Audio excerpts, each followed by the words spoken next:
The deposit cleared on a Thursday. You did not change your standing order at the gym. You did not call anyone. You did not open a new browser tab with the name of a car. You sat with it, with the number, with the weight of it. And you did the same thing you did every Thursday evening. You made tea. You put the kettle on. You waited. The amount was not dramatic by the standards of the people you know. It was not nothing either. It was the kind of sum that changes the geometry of a life quietly, over years, if you do not touch it. If you do touch it, a different geometry appears. And it is also a life. And people live it every day, and call it fine. You did not touch it. Not that Thursday. Not the Thursday after. The question is, what you did instead. You are 38. You have just inherited money from someone who is gone. The grief and the transfer arrived in the same week, which is the way these things work. The administrative machinery of death does not pause for the human part. The forms come. The account number is requested. The solicitor sends a letter that uses the word beneficiary, which is a word that belongs to a document and not to a person. And yet it has your name beside it now. You have a number sitting in an account. It is more than your annual salary. It is less than what it would take to stop working entirely. It lives in a register between significant and life-changing.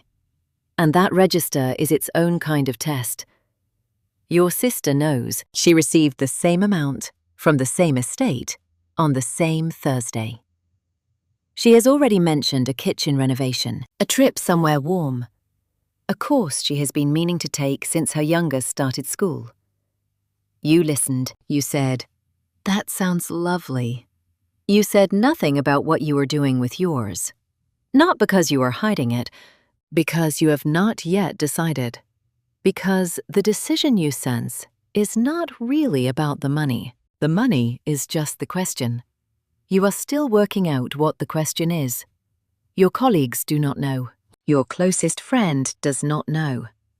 Your partner, if you have one, knows the number, or does not, depending on the kind of relationship you have built and the kind of transparency it contains. But no one in your wider life, no one at the dinner table, no one you meet for coffee on a Sunday morning, knows that you are now a person with that account and that number sitting quietly inside it. You are not performing wealth.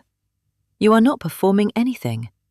You are simply waiting to see what you do next. 3 weeks pass, then 6.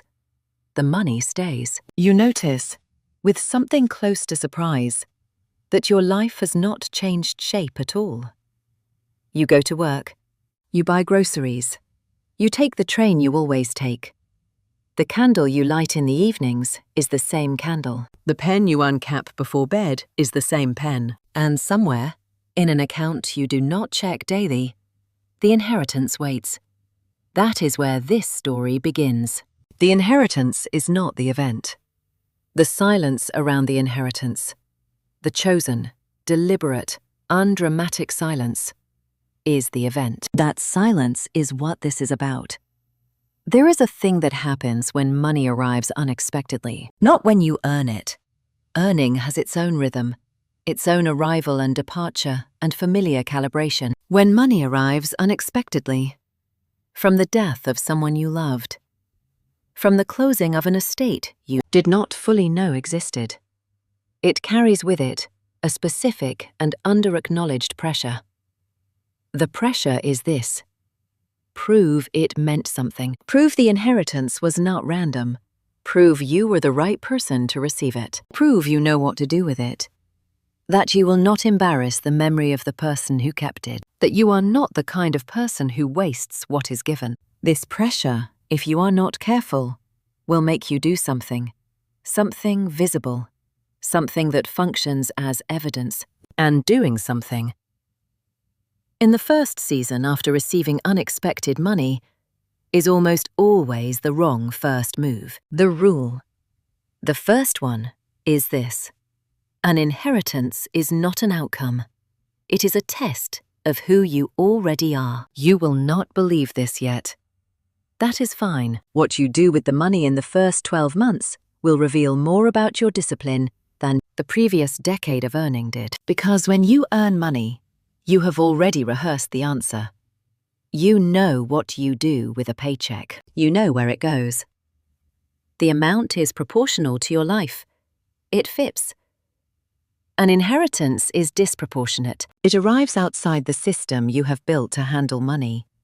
And things outside the system are what reveal the system. The first 12 months are not the time for decisions.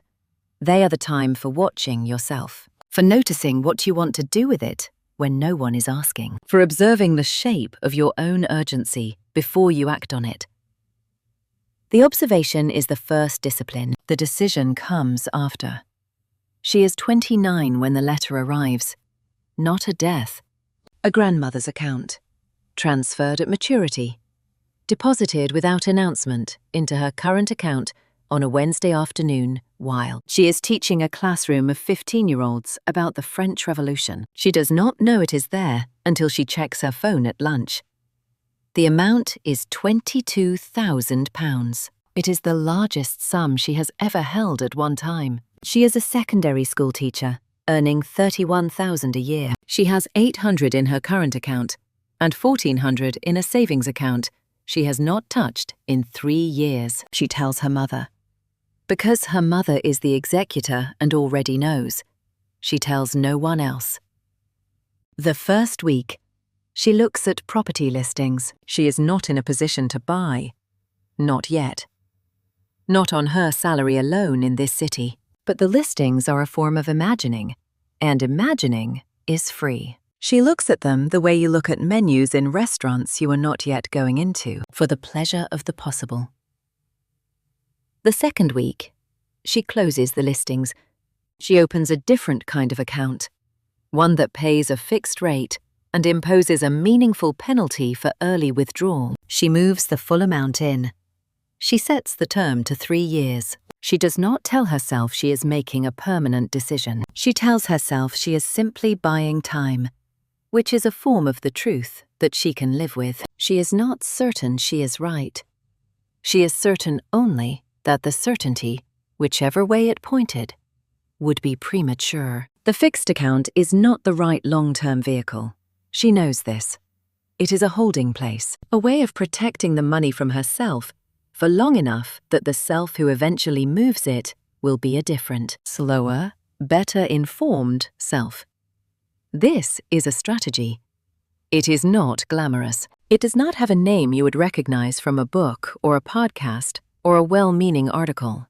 It is simply the decision to decide later, made deliberately, held without apology. And then there is a weight to inherited money that no one describes accurately. Not the weight of having it, the weight of not explaining it, of sitting across from someone who is telling you about their tight month, their deferred decision, their necessary postponement, and knowing that you have a number in an account that would resolve all of it. And saying nothing, because the revealing is not yours to do, and the sum is not yet settled enough in you to be spoken about without it changing what you are in the room. I have seen this. The woman who holds it for a decade and says nothing, and the woman who tells everyone in the first month and finds, by the third month, that the telling has become the inheritance, that the sum now belongs, in some distributed and unspoken way, to everyone who knew about it. And the weight of that is heavier than the silence ever was. You do not have to prove anything with money that arrived without your choosing. You did not inherit because you were virtuous or disciplined or specially prepared. You inherited because someone died, or because something compounded in the dark over decades before you were paying attention. The money is not a verdict on your character. What you do with it in the months that follow is, and what you do next will cost you something that is not money. It will cost you the ease of the script that arrives with unexpected money and says, you have been given something, therefore become visible. The script says, if you do not act, You are afraid. You are paralyzed. You are one of the people who never does anything. The script is loud. It is delivered by people who love you and want to see you transformed. Because transformation is easier to witness than the long, invisible accumulation of discipline. Transformation has a shape. Discipline does not until the shape is complete. The quiet answer, the one that is harder to say out loud, is simply this: not yet. And then, I am waiting to see what I do now that the question has been asked of me directly in the form of a number. Not a question about what you want, a question about who you are. That answer does not perform well. It does not make you interesting at dinner the way a renovation does. But it is the answer that compounds. And compounding, unlike performance, does not stop when the room empties and the guests have gone home. And the candle is low, and it is only you. Accounting for the week in the quiet before sleep. There is a version of this story where the inheritance is the beginning, where the money arrives and the person receives it and makes patient decisions, and the patient decisions accumulate. And the life that follows is quietly, unmistakably more stable. Not louder, not more visible, but deeper, more capable of absorbing the shocks that arrive without warning. That version is available to almost everyone who receives unexpected money. The conditions for it are not complicated. They are simply uncomfortable. They require, above most things, the willingness to be the only person in a room who is not explaining what they are doing with a thing that arrived. The rule, the last one, is this: discipline is not what you do with money when you have enough. It is what you do with money when you suddenly have more than you expected. The scarcity test, the month that is tight, the year when nothing is optional, when the decision is not how to allocate, but whether to survive the month. That test is one kind of discipline, a hard one. You may have passed it. You may have passed it many times, and it may have made you. The surplus test is different. The surplus test is: here is more than you need right now. Here is a number that, moved tomorrow, would change your visible life. What is your first impulse? Your second? Your third? At 2 a.m, when you are honest enough to be accurate. Most people have never practiced surplus. They have spent years, sometimes a full adulthood, practicing scarcity. The tight month. The decision deferred, the thing that has to wait until later. And later is always later. Scarcity discipline and surplus discipline are not the same capacity. They share a root: patience, the refusal to confuse an impulse with a decision. But the root grows differently under different conditions. You can be excellent at surviving a tight month and still fail the surplus test entirely. Not from weakness, from unfamiliarity. The surplus test does not announce itself as a test. It arrives as an event. A deposit. A letter. A phone call from a solicitor, and it asks, without ceremony, who you are now that the ordinary constraints have been temporarily removed. The answer you give in the first week is the most unguarded one. It is worth paying attention to, not to act on it, just to notice what it was. You did not change your standing order at the gym. That was the first correct move. Not because the gym is sacred, but because the gym was a signal, a small one. And the small signals are the ones that matter first. The signal was, I am not going to let the arrival of money rewrite the ordinary days before. I have understood what the money is. That signal, held for a week, becomes a month becomes a quarter, and somewhere in the second quarter, the decision begins to belong to you, in a way it could not have on the Thursday it arrived. She was right, whoever it was who taught you to wait, whoever sat across from you once, and said nothing about what she had, and by saying nothing, taught you everything. She was right. The money that waits quietly in the dark for as long as you can hold it is the money that eventually does something worth doing. The deposit cleared on a Thursday. You did not call anyone. You did not open anything. You made tea and you sat with the weight of it. The grief and the transfer and the number and the silence that comes after loss. And you waited for the impulse to arrive. It arrived. Of course it did. It always does. The impulse to move, to act, to transform the sum into something visible, into proof that you are the kind of person who knows what to do with a gift.